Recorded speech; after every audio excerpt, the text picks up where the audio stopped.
Tuition முடிந்து வீட்டிற்கு நடந்து சென்று கொண்டிருந்த 14 வயது சிறுமி இருள் சூழ்ந்த இடத்தில் நடந்து சென்ற போது சிறுமியை கடத்தி கூட்டு பாலியல் வன்கொடுமை செய்த கொடூரர்கள்.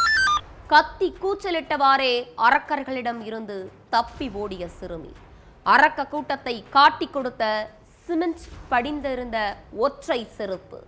பாலியல் அத்துமீறலில் ஈடுபட்டவர்களை போலீசார் மடக்கி பிடித்தது எப்படி? நடந்தது என்ன?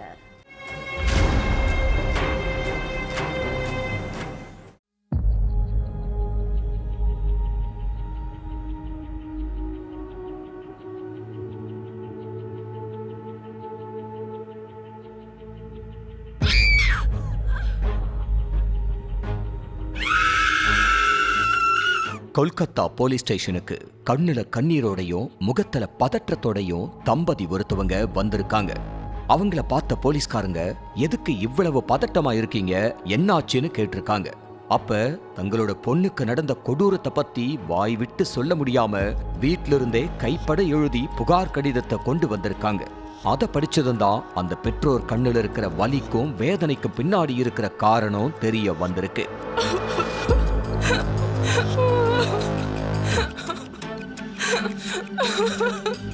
கொல்கத்தாவில் உள்ள டம்டம் ஏரியாவை சேர்ந்த 14 வயது சிறுமி வீட்டில இருந்து கொஞ்ச தொலைவில் உள்ள ஒரு டியூஷன் சென்டர்ல தினமும் ஈவினிங் 6 மணியிலிருந்து 8 மணி வரைக்கும் டியூஷனுக்கு போயிட்டு வர்றது வழக்கம்.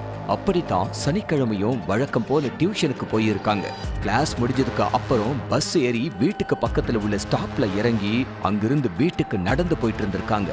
பஸ் ஸ்டாப்புக்கும் அந்த சிறுமியோட வீட்டுக்கும் நடுவுல உள்ள ஒரு இடத்துல லைட் வெளிச்சம் இல்லாம இருட்டா இருக்கும். இந்த சிறுமி கரெக்டா அந்த இடத்துல நடந்து வந்துட்டு இருந்தப்ப திடீர்னு பின்னாடி ரிக்ஷாவில வந்த 3 பேரு சிறுமியை பிடிச்சு இழுத்துட்டு போய் மாறி மாறி கூட்டு பாலியல் வன்கொடுமை பண்ணி இருக்காங்க. அந்த அரக்கர்கள் கிட்ட இருந்து தப்பிக்க முடியாம படாத பாடுபட்ட சிறுமி ஒரு வழியா போதையில் இருந்த கொடூரர்களை தள்ளி விட்டுட்டு கத்தி கூச்சல் போட்டுக்கிட்டே வீட்டை நோக்கி ஓடி இருக்காங்க.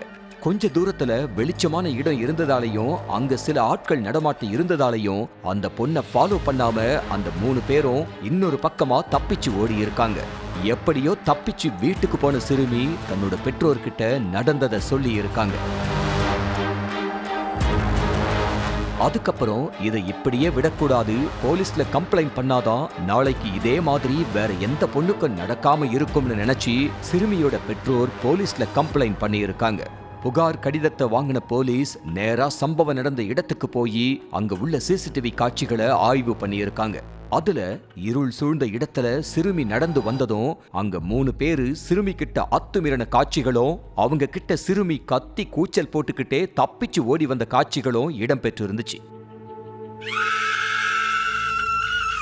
அந்த சிறுமியோட முகம் கிளியரா தெரிஞ்சதே தவிர சிறுமி கிட்ட தவறா நடக்க பார்த்தவங்களோட அடையாளம் தெளிவா தெரியல. அந்த ஏரியாவுல கடை வச்சிருக்கிறவங்க நடந்து போறவங்கன்னு ஏகப்பட்ட பேர்கிட்ட விசாரணை பண்ணியும் போலீஸுக்கு எந்த துப்பம் கிடைக்கல. அப்பதான் ரோட்ல ஒரு செருப்பு கிடந்தது போலீஸ் கண்ணுல பட்டிருக்கு. அந்த செருப்புல ஃபுல்லா சிமெண்ட்டும் ஒட்டி இருந்திருக்கு. சிறுமி கிட்ட அத்துமீறினவங்க தான் பதற்றத்துல செருப்பை விட்டுட்டு தலதறிக்க ஓடி இருப்பாங்கன்னு நினைச்ச போலீஸ் அதுல சிமெண்ட் ஒட்டி இருக்கிறதுனால அவங்க கட்டட தொழிலாளியா இருக்கிறதுக்கு வாய்ப்பு இருக்குன்னு யோசிச்சாங்க. அதனால மறுநாள் காலையில அந்த ஏரியாவை சுத்தி எங்கெல்லாம் கட்டட வேலை நடக்குதுன்னு லிஸ்ட் எடுத்தாங்க. அதுக்கப்புறம் கட்டட வேலை நடக்கிற இடத்துக்கு நேரடியா போய் சிறுமி சொன்ன அங்க அடையாளங்களை வச்சு அந்த அரக்கர்களை தேடுனாங்க. அதுல சந்தேகப்படும்படியான நபர்களை பிடிச்சு பாதிக்கப்பட்ட சிறுமி முன்னாடி நிக்க வச்சிருக்காங்க. அப்பதான் இருட்டுல வச்சு தான் கிட்ட அத்துமீறினவங்களை அந்த சிறுமி தெளிவா அடையாளம் காட்டி இருக்காங்க. சிறுமி கை காட்டின 3 பேர்கிட்ட கிடுக்குப்பிடி விசாரணை நடத்தினப்ப அவங்க அதே ஏரியாவை சேர்ந்த சஞ்சு சாஹா, விக்கி, ராஜேஷ்ங்கிறதும் தெரிய வந்திருக்கு.